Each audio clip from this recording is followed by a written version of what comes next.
El periodista cubano Pedro Jorge, mejor conocido como El Necio en Twitter, en la red social X, publica una reflexión muy interesante que me gustaría compartir con ustedes. Pedro Jorge El Necio escribe lo siguiente: la CIA, para quien se pregunte por qué Irán bombardeó Pakistán, ¿por qué Irán bombardeó Pakistán? Bueno, Pedro Jorge, periodista cubano, que aparece como El Necio en Cuba, en Twitter, escribe lo siguiente: la CIA creó campos de entrenamiento para Al Qaeda en Pakistán. En el periodo de 10 años, desde 1982 hasta 1992, unos 35,000 yihadistas procedentes de 43 países islámicos fueron reclutados por la CIA. La CIA es la Agencia Central de Inteligencia de los Estados Unidos, para luchar en la yihad afgana en contra de la Unión Soviética. De hecho, me parece que hasta Rambo, no sé si es Rambo 3 o Rambo 4, ustedes ya me dirán, las personas que estén versadas con Sylvester Stallone, hizo una película, uno de los Rambos que hizo, tan famosa, no, creo que es la 4, la Rambo 3 o Rambo 4, ahí les pido que me ayuden a las más de 5,000 personas que están conectadas conmigo,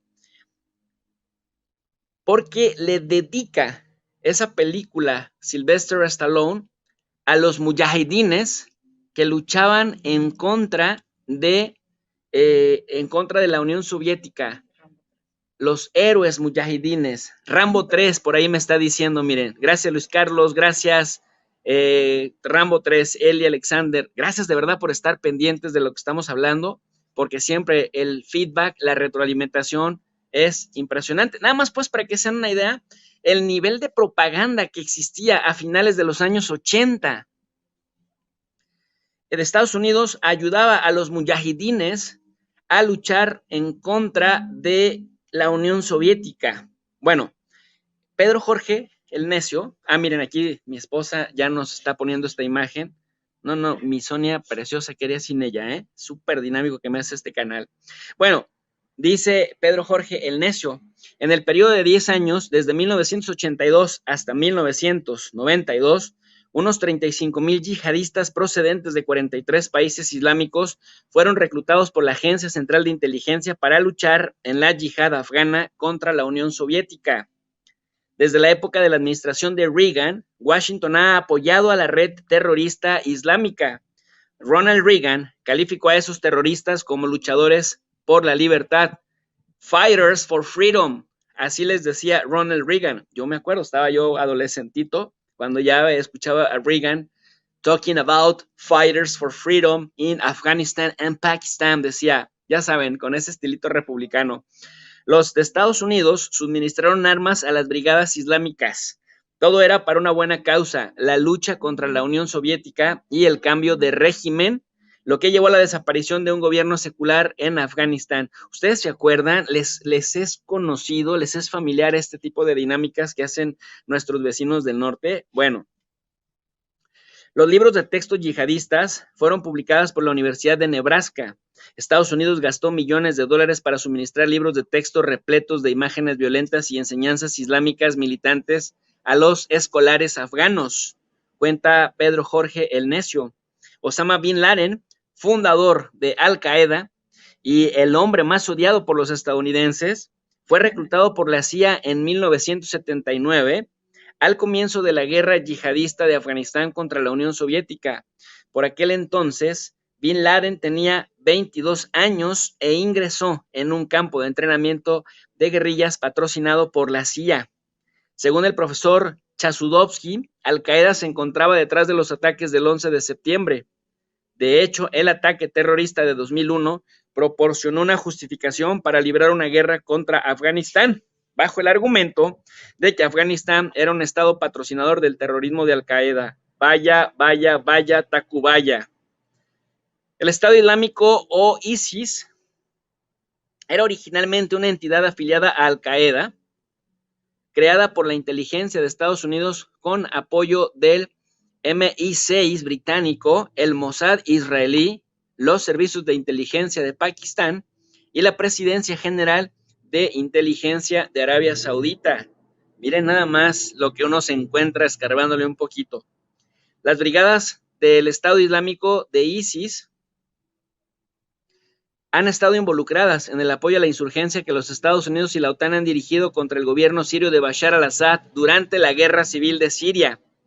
La OTAN y el Estado Mayor de Turquía fueron los responsables de la contratación de mercenarios de ISIS y al-Nusra desde los inicios, ojo, de la insurgencia siria en marzo del año 2011, la famosísima primavera árabe, que al final de cuentas solo se decidió en contra de Siria. La OTAN, continúa Pedro Jorge el Necio, periodista cubano, repito, la OTAN y el Estado Mayor de Turquía fueron los responsables de la contratación de mercenarios de ISIS y al-Nusra desde los inicios de la insurgencia siria en marzo de 2011. Según fuentes de inteligencia israelíes publicadas por la web Debka, esta iniciativa ha consistido en, cito textualmente, una campaña para reclutar a miles de voluntarios musulmanes en países de Oriente Medio y el mundo musulmán para luchar junto a los rebeldes sirios. El ejército turco aloja a estos voluntarios, los entrena y asegura su entrada en Siria. Hay muchos miembros de las fuerzas especiales occidentales y agentes de inteligencia occidentales dentro de las filas de ISIS. Miembros de las fuerzas especiales británicas y del MI-16 o del MI-6 han participado en el entrenamiento de los rebeldes yihadistas en Siria. Especialistas militares occidentales contratados por el Pentágono han entrenado a terroristas en el uso de armas químicas. Cita textual de lo que dicen varios diplomáticos de CNN: los Estados Unidos y algunos aliados europeos están utilizando a contratistas de defensa para entrenar a los rebeldes sirios sobre cómo asegurar los arsenales de armas químicas en Siria. Esto lo informa un alto funcionario de los Estados Unidos y varios diplomáticos de alto nivel a la CNN. Brutales decapitaciones realizadas por los terroristas de ISIS forman parte de los programas de entrenamiento patrocinados por la CIA en campos de Arabia Saudita y Qatar, y cuyo objetivo es causar pavor y conmoción.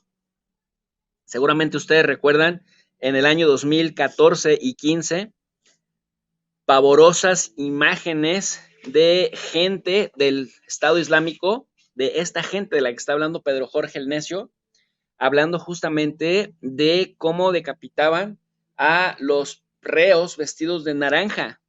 Literalmente lo televisaban, les cortaban la garganta. Brutal. Bueno, en ese contexto, pues, muchos de los criminales reclutados por el ISIS son presidiarios condenados liberados en las cárceles de Arabia Saudita, país aliado de Occidente. Entre ellos se encuentran ciudadanos saudíes condenados a muerte que fueron reclutados para unirse a las brigadas terroristas. Israel ha apoyado a las brigadas de ISIS y al-Nusra en los altos del Golán en Siria en su lucha contra el gobierno de al-Assad, y también las fuerzas chiitas del Hezbollah en el Líbano. Combatientes yihadistas se han reunido regularmente con oficiales de las fuerzas de defensa de Israel, así como con el primer ministro Benjamín Netanyahu. El alto mando de las fuerzas de defensa de Israel reconoce tácitamente, dice Pedro Jorge, que elementos de la yihad global dentro de Siria, miembros de ISIS y al-Nusra, son apoyados por Israel. También señala el periodista cubano que los soldados de ISIS dentro de Siria trabajan a las órdenes de la Alianza Militar Occidental y que su mandato tácito es causar estragos y destrucción en Siria e Irak. Una prueba de ello la encontramos en una foto en la que el senador estadounidense John McCain se reúne con líderes terroristas yihadistas en Siria. John McCain, para quienes no lo sepan o no lo recuerden, fue candidato por el Partido Republicano, candidato presidencial que se enfrentó contra Barack Obama en aquella histórica elección en la que por primera vez un candidato negro ganaba la presidencia de los Estados Unidos. Me refiero a Barack Obama enfrentándose a John McCain y derrotándolo. Bueno, pues a este senador estadounidense John McCain lo fotografiaron reuniéndose con líderes terroristas de la yihad islámica en Siria. ¿Quién lo fuera a decir, eh? Las milicias de ISIS, Estado Islámico, que actualmente son el presunto blanco de una campaña de bombardeos de Estados Unidos y de la OTAN bajo el mandato de la lucha contra el terrorismo, continúan siendo apoyadas secretamente por Occidente. Fuerzas chiitas que luchan contra ISIS, Estado Islámico, en Irak, así como miembros del propio ejército iraquí, han denunciado repetidamente las ayudas militares suministradas por Estados Unidos a los terroristas de ISIS, mientras a la vez combatían contra ellos. Pedro Jorge también escribe que los bombardeos estadounidenses y aliados no están apuntando a ISIS, sino tienen el objetivo de bombardear la infraestructura económica de Irak y de Siria, incluyendo fábricas y refinerías de petróleo. El proyecto de ISIS de crear un califato forma parte de una agenda de política exterior de Estados Unidos que pretende dividir a Irak y Siria en territorios separados. Un califato islamista sunita, una república árabe chiita y la República de Kurdistán. La guerra global contra el terrorismo se presenta de cara a la opinión pública como un choque de civilizaciones, como una guerra entre los valores y las religiones, cuando en realidad se trata de una guerra de conquista guiada por objetivos estratégicos y económicos, dice el periodista cubano Pedro Jorge. Brigadas terroristas de Al-Qaeda patrocinadas secretamente por las agencias de inteligencia occidentales se han desplegado en Mali, en Níger, en Nigeria, en la República Centroafricana, en Somalia y Yemen, para llevar el caos a esos países y justificar una intervención militar occidental. El Boko Haram en Nigeria, Al-Shabaab en Somalia, el Grupo de Combate Islámico de Libia, apoyado por la OTAN en 2011, y Al-Qaeda en el Magreb Islámico, así como Jemaah Islamiyya en Indonesia, entre otros grupos, son grupos afiliados a Al-Qaeda, grupo terrorista supuestamente perseguido por Estados Unidos desde el año 2001 hasta la fecha cuando se llevaron a cabo los atentados terroristas del 11 de septiembre, son secretamente apoyados por la inteligencia occidental, es decir, de varias agencias occidentales. Pedro Jorge también nos advierte que Estados Unidos también está apoyando a organizaciones terroristas afiliadas con Al-Qaeda en la región autónoma uigur en China. Su objetivo es desencadenar la inestabilidad política en el oeste del país asiático. La amenaza terrorista local, como la que hemos visto en Estados Unidos o Europa, está promovida por los gobiernos occidentales y apoyada por los medios de comunicación con el fin de crear una atmósfera de miedo e intimidación que lleve a una anulación a las libertades civiles y favorezca la instalación de un estado policial. A su vez, los arrestos, juicios, condenas de terroristas islámicos sirven para sustentar la legitimidad del estado de seguridad interna de Estados Unidos y la creciente militarización de sus fuerzas de seguridad. El objetivo final, dice el periodista, es inculcar en la mente de millones de estadounidenses que el enemigo es real y que la administración de los Estados Unidos protegerá la vida de sus ciudadanos. Lo mismo podemos decir de países como Francia, Reino Unido o Australia. La campaña antiterrorista contra el Estado Islámico ha contribuido a la demonización de los musulmanes que a ojos de la opinión pública occidental se asocian cada vez más con los yihadistas, sentando así las bases para un choque de civilizaciones y regiones, de acuerdo a lo que decía Samuel Huntington en aquel muy cuestionado libro sobre el choque de las civilizaciones. Y cierra esta reflexión el buen Pedro Jorge, periodista cubano que se creó una cuenta con el nombre del Necio. Dice, cierra la conclusión diciendo, cualquiera que se atreva a cuestionar la validez de la guerra global contra el terrorismo es calificado de terrorista y se ve sometido a las leyes antiterroristas. Se establece con ello un primer instrumento para perseguir a cualquier tipo de disidente ideológico asociándolo con el terrorismo. Esta herramienta podrá ser extendida posteriormente a cualquier otro tipo de disidencia ideológica. La prensa occidental ha abrazado ese consenso de forma obediente y entusiasta. Se ha descrito al Estado Islámico como una entidad independiente surgida de la nada, como un enemigo exterior que amenaza los valores pacíficos y democráticos del mundo occidental. Se ha creado un enemigo que puede aparecer y actuar en cualquier momento, como un fantasma con el que asustar a la población cuando más convenga, y empujarla a aceptar cualquier tipo de política represiva de las libertades y cualquier tipo de acción militarista al servicio de los grandes poderes occidentales. Y por lo visto, este drama no ha hecho más que empezar. Y la verdad, de esto que dice Pedro Jorge, muy valiente, muy brillante y también bastante coherente. Fíjense ustedes también pues lo que se dice.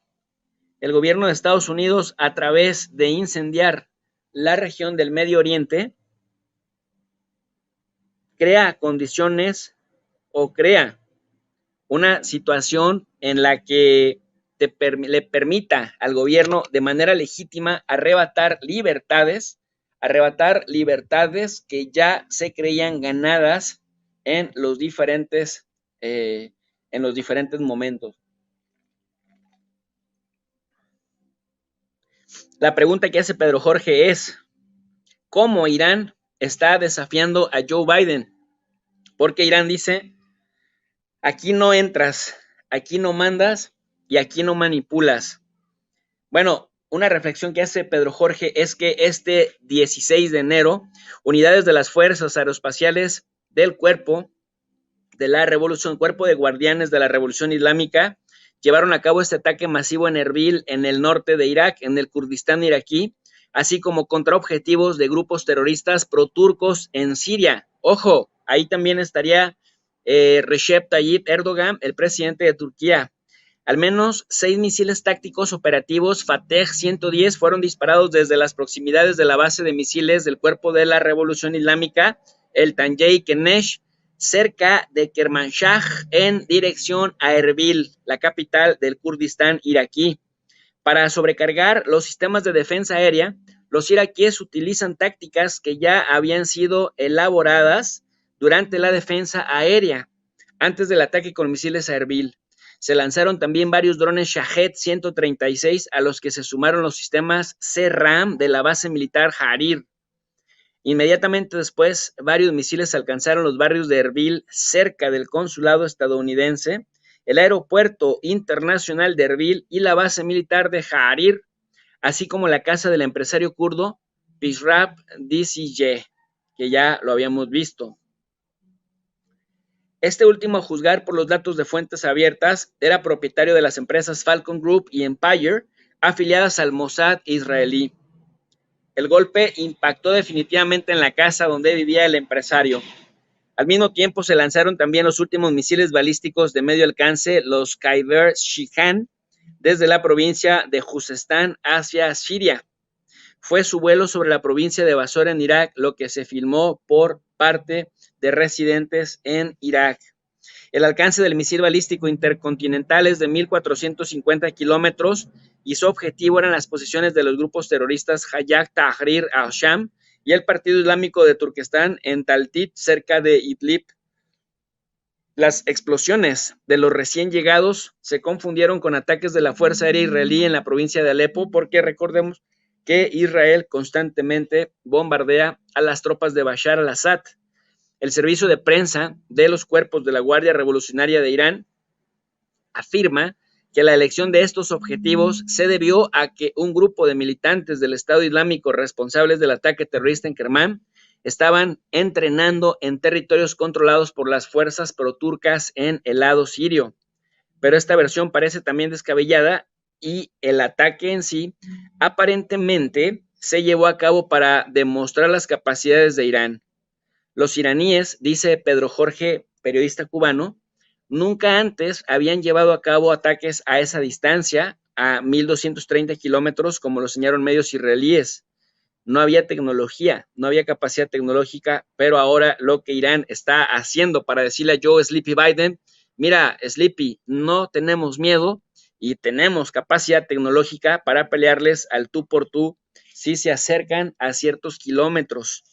Las primeras imágenes del lugar donde impactaron los misiles del cuerpo de la Guardia Revolucionaria Islámica de Irán en el cuartel general de los terroristas en la región del Kurdistán iraquí fueron grabadas para evidenciar la capacidad tecnológica de la República Islámica. Bueno, ¿qué utilizó el misil balístico Fatih 110 es un misil de combustible sólido de corto alcance con una ojiva desmontable. El Fateh 110 se considera uno de los tipos de misiles más comunes producidos por Irán. El misil balístico Fateh 110, con un error máximo de 10 metros, es capaz de alcanzar y destruir objetivos terrestres y marítimos, puntos de reunión enemigos, centros de mando, depósitos de municiones, radares y otros objetivos deseados con gran precisión. Además, pues en este contexto también eliminan al oligarca kurdo que estaba al servicio del Mossad israelí.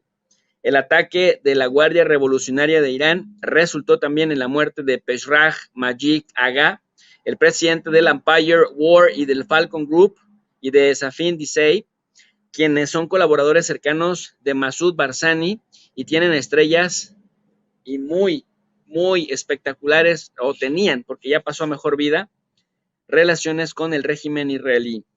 Según estos reportes, él era un jefe de la mafia en Erbil y los sionistas pues estaban muy contentos con él porque les manejaba desde tipos de información hasta tipos de armamento que le facilitaban las cosas al Mossad israelí desde adentro de Irak. El Grupo Falcón se creó en 2003 tras la invasión de Irak. Sus principales áreas de operación incluyen petróleo, construcción y seguridad. Poco después del derrocamiento del régimen de Saddam Hussein, el grupo obtuvo de la administración ocupante una licencia para operar en Irak. La gravedad de la estatura de este individuo puede confirmarse por el hecho de que los atacantes no duraron en disparar contra él 4 misiles balísticos. Las consecuencias del asesinato de una de las personas más importantes en el suministro energético de Israel es bastante obvia. Israel es el segundo comprador de petróleo de la región del Kurdistán de Irak y el ataque de la Guardia Revolucionaria a una de las arterias económicas del régimen sionista lo sacude, porque Israel consigue combustible para sus aviones y con ellos bombardea Gaza, y el asesinato de la primera persona que exportó petróleo desde el Kurdistán a Israel definitivamente le traerá graves consecuencias en su sector energético y también para cualquier empresario que haga negocios con Israel, que estará también en la mira de la Guardia Revolucionaria de Irán. Esto nos dice también Pedro Jorge, también conocido como El Necio en Twitter.